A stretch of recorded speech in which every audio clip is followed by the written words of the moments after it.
This channel does not promote or encourage any illegal activities. All contents provided by this channel is meant. Welcome to my YouTube channel Gagan Singh Mathura. मेरे YouTube channel Gagan Singh Mathura में आपका हार्दिक स्वागत है।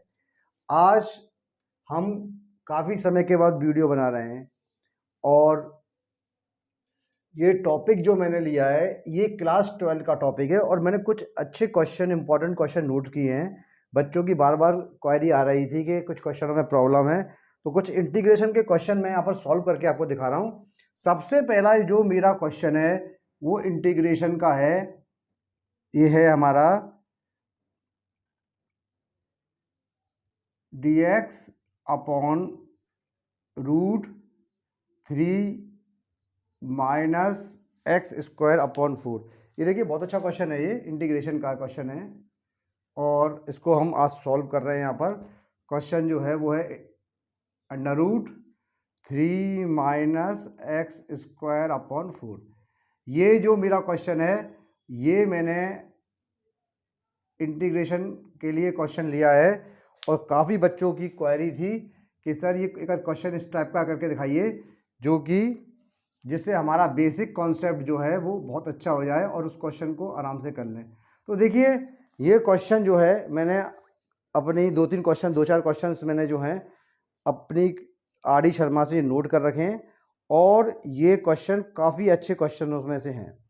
तो देखिए सबसे पहले हमारे पास साइन इनवर्स एक्स का फॉर्मूला होता है 1 माइनस का एक्स स्क्वायर। अब सबसे बड़ी बात है कि इस क्वेश्चन में जब मैं फॉर्मूला को बनाना चाह रहा हूं तो यहाँ पर जो मेरी टर्म चल रही है वो चल रही है 3।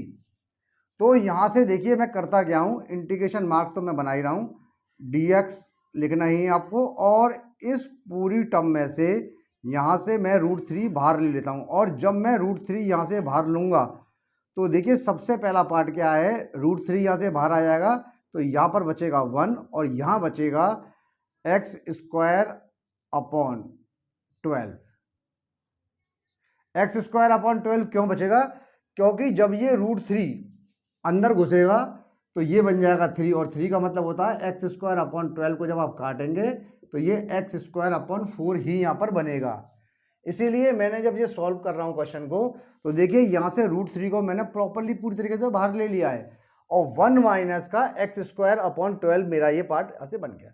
अब देखिए इजीली मैं क्वेश्चन में अपने फॉर्मूले को अप्लाई करता हूँ।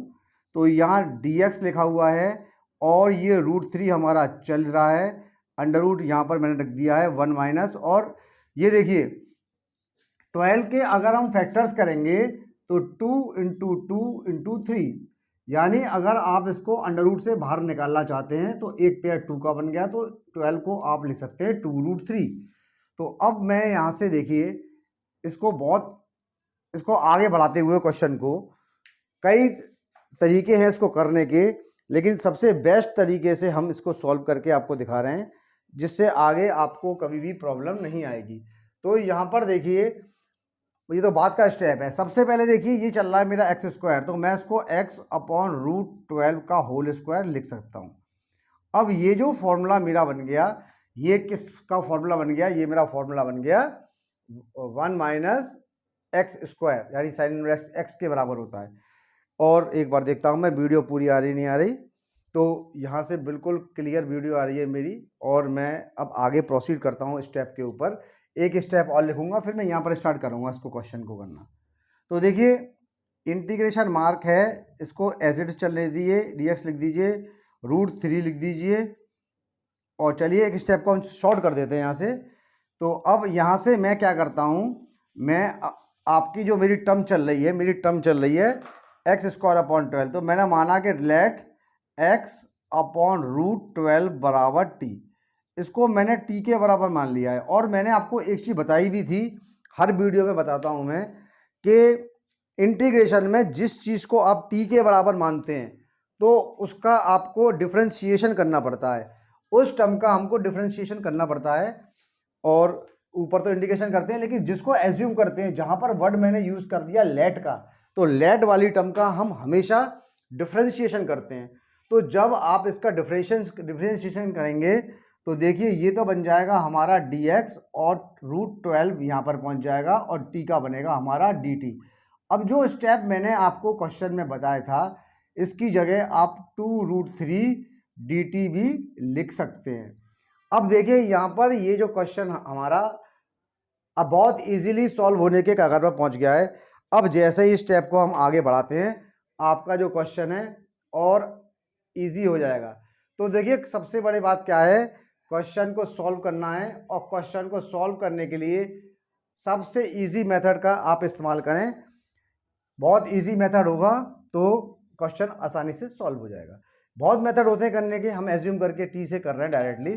तो यहाँ पर देखिए अब ये इंटीग्रेशन मार्क हो गया मेरा और 1/√3 को मैं बाहर कर दे रहा हूँ रूट से यहाँ से डायरेक्टली।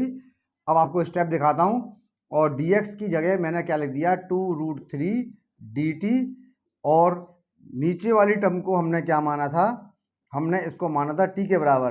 तो हमारी जो ये टर्म हो गई ये बन गई 1 माइनस का t² और उसके ऊपर अंडर रूट। अभी देखिए देखेंगे अगर कोई चेंजिंग होगी तो वहाँ पर हम इसको चेंज कर देंगे। तो ये टर्म हमारी यहाँ से निकल के आ गई है ना। 2√3 भी अब यहाँ से रूट से बाहर आ गया है और यहाँ पर चल रहा है √3 भी मैंने 1/√3 को नीचे लिख दिया, इसको बाहर निकाल दिया। अब ये बन जाएगा मेरा dt/1 माइनस का t² और रूट। तो देखिए ये जो फॉर्मूला मेरा निकल के आ रहा है, आपको सबसे पहली बात कि इंटीग्रेशन के सारे फॉर्मूले आपको मालूम होने चाहिए। अगर आपको इंटीग्रेशन के सारे फॉर्मूले मालूम है तो आप क्वेश्चन को बहुत इजीली कर सकते हैं, वरना ये क्वेश्चन आपको ज़्यादा परेशान कर देंगे। क्योंकि इंटीग्रेशन टॉपिक तो अच्छा है और इजी भी है, लेकिन ये सारा हमारा फॉर्मूला बेस्ड टॉपिक है। इसीलिए मैं बार बार फोकस करता हूँ कि आप अपने जो भी क्वेश्चंस को करें ध्यान से करें और फॉर्मूले का मैक्सिमम यूज़ करें, क्योंकि बिना फॉर्मूले के ये क्वेश्चन नहीं होते। तो √3 से √3 हमने यहाँ पर काट दिया, एक स्टेप और लिख देते हैं। अब 1 माइनस t² क्या होता है, साइन इनवर्स t के बराबर होता है और एक कांस्टेंट आप c यहाँ पर लगा देंगे। अब अगला स्टेप जो है यहाँ से उठा के t की वैल्यू को मैं यहाँ सब्सटीट्यूट कर देता हूँ। तो t की वैल्यू हमारी कितनी थी, x/12।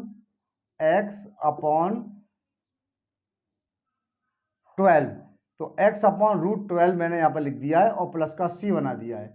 अब इसको और भी सॉल्व करना चाहते हैं तो 2 साइन इनवर्स x/2√3 हम इसको लिख सकते हैं और ये मेरा हो गया आंसर। तो देखिए क्वेश्चन को हमने बहुत आसानी से सॉल्व किया है और ज़्यादा स्टेपों का ना यूज़ करते हुए एज्यूम करके उसको एक शॉर्ट मेथड में बना के इस क्वेश्चन को मैंने सॉल्व कर दिया है। और ये मैं जानता हूँ कि मैं आपके लिए कंटिन्यूसली वीडियो नहीं डाल पाता हूँ क्योंकि मुझे समय नहीं मिल पाता, लेकिन फिर भी हम ये प्रयास कर रहे हैं कि आपको मैक्सिमम समय दिया जाए। अब आज के बाद रेगुलर वीडियो मेरी आपके लिए आएगी और आप प्लीज़ इस चैनल को वॉच करिए, सब्सक्राइब करिए, लाइक करिए, कमेंट करिए, ज़्यादा से ज़्यादा लोगों को शेयर करिए। अब पहले तो हम सारे टॉपिक्स क्लास 10th के करा रहे थे, लेकिन अब हमने आपकी प्रॉब्लम को देखते हुए ये सारे टॉपिक्स जो हैं अब हम किसके करा रहे हैं, आपकी क्लास 12th के करा रहे हैं। तो इंटीग्रेशन का ये मेरा पहला क्वेश्चन था और इस क्वेश्चन को आप नोट कर लीजिए। इसी प्रकार से क्वेश्चन करने, और सबसे पहली बात यह है सारे फॉर्मूले इंटीग्रेशन के और डिफरेंशिएशन के याद होने चाहिए और ट्रिग्नोमेट्री के फॉर्मूले भी याद होने चाहिए, क्योंकि मैथमेटिक्स के अंदर जो कैलकुलस है वो सबसे बड़ा टॉपिक है और सबसे ज़्यादा मार्क्स कवर करता है। तो मिलते हैं नेक्स्ट वीडियो में, टिल देन